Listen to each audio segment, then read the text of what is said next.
Sebelum kami menyampaikan sebuah materi, perkenalan dulu yuk sama anggota kelompok kami. Yang pertama ada Muhammad Faisal, yang kedua Muhammad Raihan Apriangga, yang ketiga Bella Fitria Destinasari, yang keempat Fariska Nuzula, dan yang terakhir ada Fatimah Sari Dewi.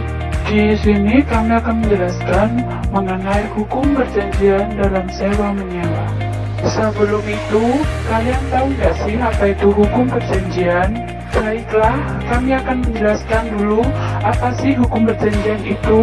Kami mengutip dari pasal 1313 KUH Perdata menyatakan perjanjian adalah suatu perbuatan dengan mana satu orang atau lebih mengikatkan dirinya terhadap satu orang lain atau lebih. Dapat dinyatakan sebagai perjanjian apabila memenuhi 4 syarat sah sebagaimana tercantum dalam pasal 1320 KUH Perdata, yaitu yang pertama, adanya kata sepakat dari para pihak di mana kedua belah pihak tidak memiliki niatan untuk menipu, menghilangkan, dan memaksa saat melakukan perjanjian. Yang kedua, ketakapan para pihak, maksudnya adalah pihak yang melakukan perjanjian harus sudah cukup umur menurut hukum atau tidak dalam kemampuan.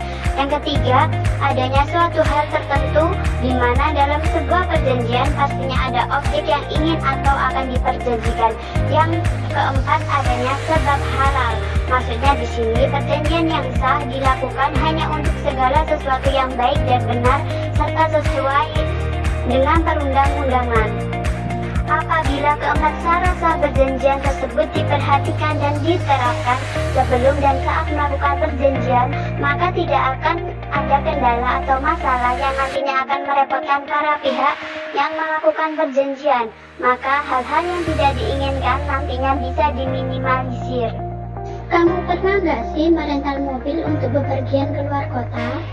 Pasti pernah dong. Nah, dalam pasal 1548 KUH Perdata tentang perjanjian sewa menyewa menyebutkan bahwa sewa menyewa adalah suatu persetujuan dengan mana pihak yang satu mengikatkan diri untuk memberikan kenikmatan suatu barang kepada pihak yang lain selama waktu tertentu dengan pembayaran suatu harga yang ditangguhi oleh pihak tersebut terakhir itu.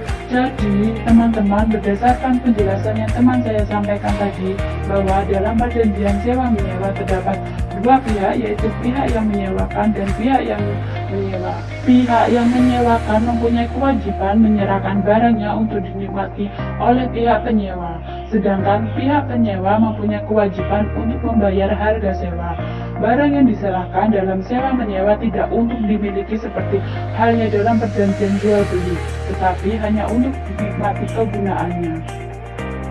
Apa sih hak dan kewajiban bagi penyewa dan pemilik mobil? Hak dan kewajiban penyewa yaitu yang pertama, memakai mobil dan segala fasilitas yang tersedia di dalam mobil tersebut karena sudah membayar mobil tersebut untuk disewa. Dan kewajiban penyewa adalah menjaga kondisi mobil tersebut supaya tetap seperti keadaan sebelum disewa. Dan apabila terjadi kerusakan, penyewa lah yang wajib bertanggung jawab mengganti kerusakan tersebut sesuai dengan perjanjian yang berlaku sebelumnya.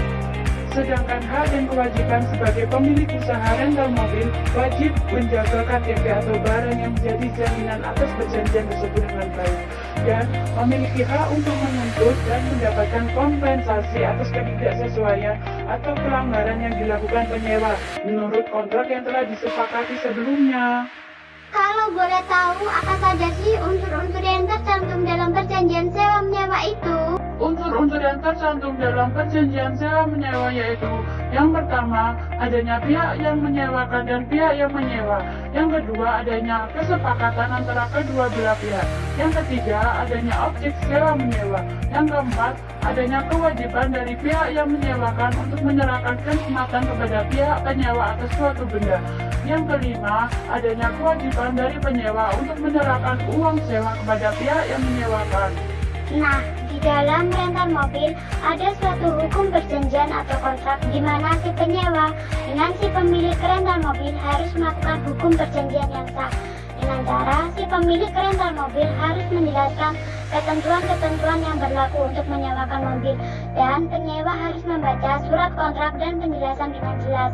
Jika penyewa sudah setuju dengan ketentuan yang berlaku, penyewa wajib mengisi formulir identitas dan tanda tangan di atas materai. Ketentuan tersebut berupa kontrak bahwa si penyewa dengan si pemilik mobil setelah menetapkan objek sewa, waktu menyewa, dan harga sewa yang sudah ditentukan perharinya, dan tentunya sesuai dengan kesepakatan yang sudah dijelaskan sebelumnya.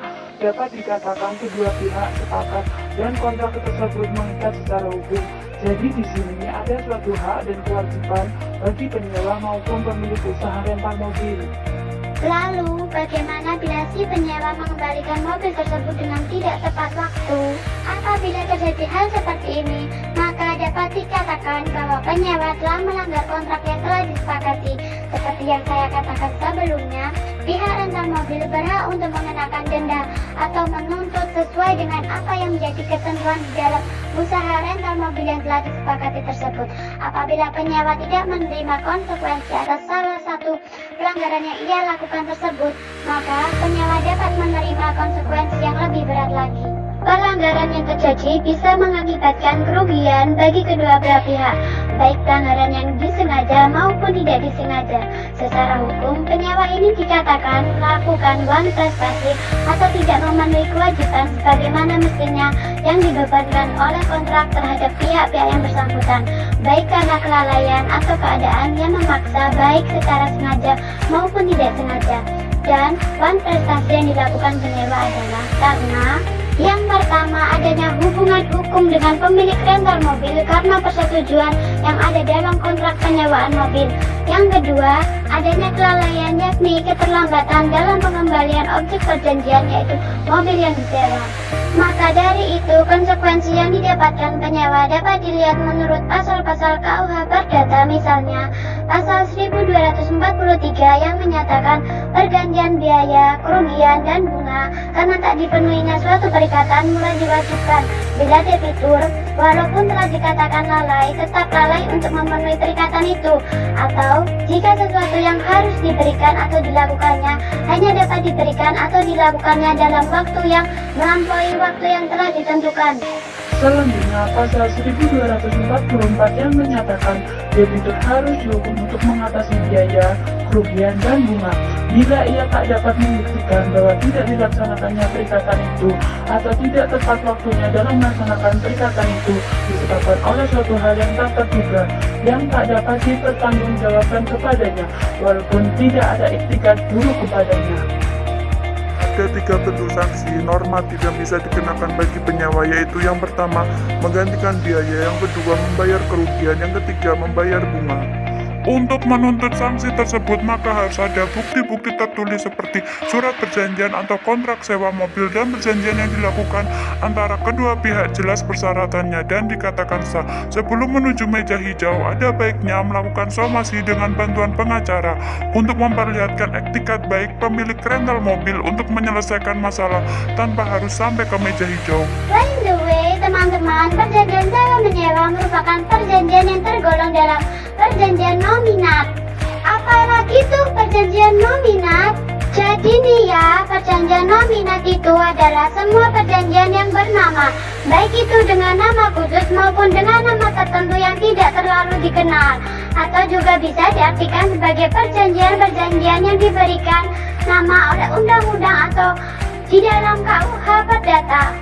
Di dalam perjanjian nominat terdapat 3 unsur yang berupa unsur esensialia, unsur naturalia, dan unsur aksidentalia. Unsur esensialia merupakan unsur perjanjian yang harus selalu ada dalam perjanjian atau kontrak seperti harga dan barang. Kalau unsur naturalia ialah unsur perjanjian yang diatur dalam undang-undang namun boleh disimpangi oleh para pihak yang terkait dalam perjanjian tersebut. Sedangkan yang dimaksud dengan unsur aksidentalia adalah unsur perjanjian yang ditambahkan oleh para pihak yang terkait dengan perjanjian atau kontrak tersebut.